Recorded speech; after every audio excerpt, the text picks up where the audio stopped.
میگوید که عیسی مسیح از این خانوم میپرسه که خب به من آب بده، من تشنه هستم. زن تعجب میکنه که چطور یک مرد یهودی با یک زن سامری میخواد صحبت بکنه. هم زن بود هم سامری بود، هر دو از دیدگاه یهود خار و پس بودن، ولی عیسی مسیح به اینها نگاه نمیکرد. عیسی مسیح خداونده. عیسی مسیح مثل انسانها قضاوت نمیکنه. میگوید که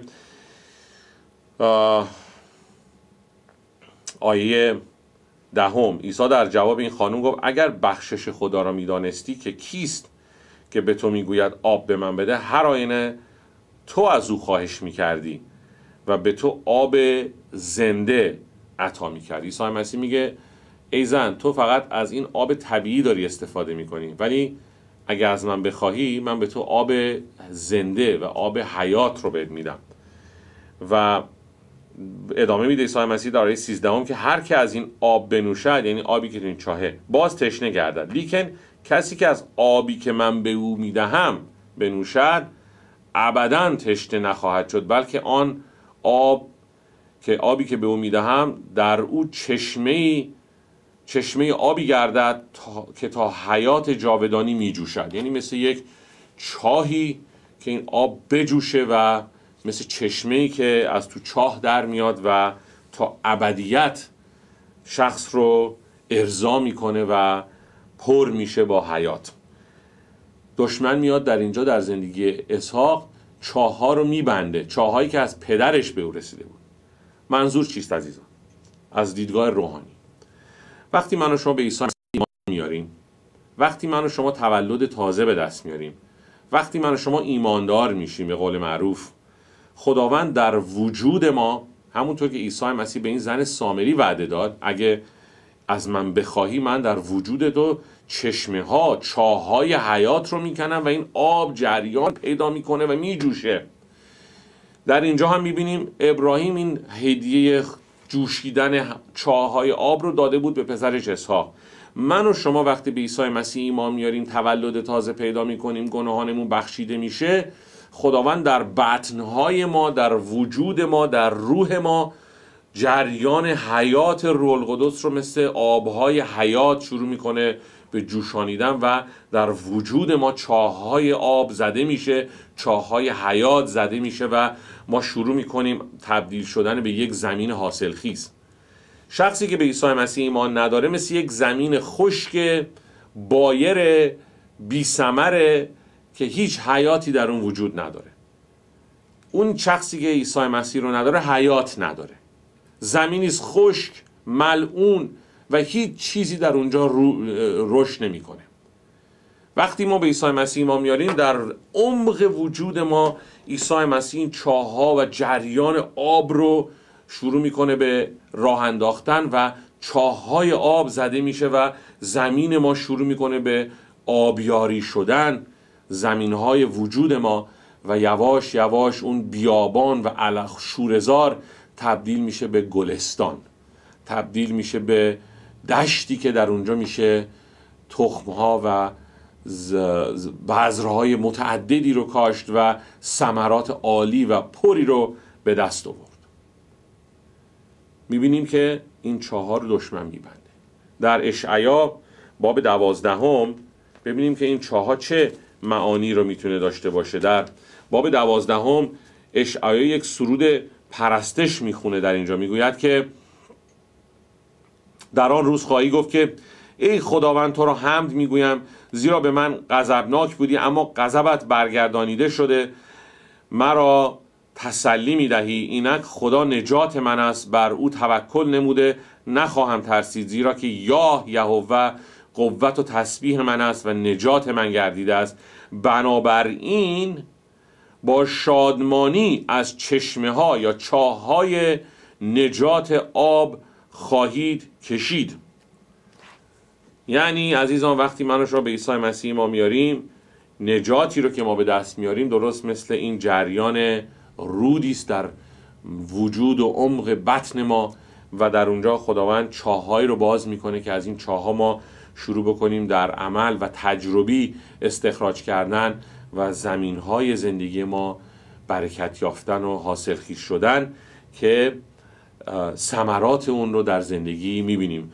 پولس رسول در غلاطیان باب 5 در مورد ثمرات روح که صحبت میکنه، میگه که ثمرات روح خیلی واضحه که چیست و ثمرات، میگه ثمره روح محبت، خوشی، سلامتی، حلم، مهربانی و نیکویی و ایمان و تواضع و پرهیزکاری است. این ثمرات کجا باید در زندگی ما دیده بشه؟ نه در عمق وجود، بلکه باید در جایی دیده بشه که مردم اون رو بتونن بچشن، تجربه بکنن، مثل یک حسادی باشه در زندگی ما که حساد محبت، حسادت خوشی، حساد مهربانی، حساد پرهیزکاری و تمام اون چیزهایی رو که پولس یاد میکنه از اونها. ولی اینا همش مستلزم داشتن یک جریان حیاتی است که با چاه‌های حیات زندگی ما هم از درون هم از بیرون تبدیل به یک زمین حاصلخیز شده. دشمن میاد اینها رو پر میکنه. عزیزان، به محض اینکه ما شروع میکنیم در زندگی ایمان رشد کردن، دشمن میخواد جلوی رشد رو بگیره. به یاد داشته باشید عزیزان، دشمن در صدد یک چیزه، جلوی رشد ما رو بگیره. اگه جلوی رشد ما رو بگیره، جلوی برکت ما رو میگیره. کاری که فلسطینیا کردن اینه، اومدن چاه‌ها رو با سنگ پر کردن، نتونستن آبها رو از بین ببرن. اون زیر آب هست، جریان آب هیچ وقت از بین نمیره. برای همینه که من همیشه گفتم نجات رو نمیتونید از دست بدید. نجات در درون شما مثل یک جریان آب میجوشه، اما چاه‌ها رو میشه بست، مسدودش کرد که نتایج این نجات در زندگی شما عملی نشه، تجربی نشه، باعث برکت شما نشه، زمین‌های زندگی شما حاصلخیز نشه و شما در اون خشکی بمونید، در حالی که اون زیر پر از آبه. ولی دشمن نمیخواد که این آب به سطح زمین جریان پیدا بکنه، راه پیدا بکنه که زمین‌های افکار و احساسات و اراده و تمام شخصیت شما رو زیر کنترل روح القدس بیاره. جسمانی بمونیم، نفسانی بمونیم، بچه بمونیم در ایمانمون، طفل باشیم و اون برکات رو از دست بدیم. خب یعقوب هم بسیار زود این مسئله رو، اسحاق خیلی زود این رو درک میکنه. حتی ابیملک میاد به اسحاق میگه از پیش ما برو بیرون. دشمن نمیخواد که حتی ما در زمین هایی که او اونجا فعاله، در قلمرو او، در محدوده او برکت بگیریم. شیطان نمیخواد ما در قلمرو او برکت باشیم، چون میدونه برکت ما باعث برکت دیگران میشه. شیطان میخواد ما رو از بین ببره، ما رو به خشکی برسونه، چاهای ما رو پر بکنه که نه فقط خودمون زیان ببینیم، بلکه باعث برکت هم نشیم برای دیگرانی که منتظرن از حاصل زندگی ما تغذیه بشن و برکت بگیرن، اونها هم ساقط بشن از این مسئله. شیطان نمیخواد که ایماندار در محدوده او پیروز باشه. شیطان نمیخواد که ایماندار در قلمروش پادشاهی او پر باشه، برکت داشته باشه.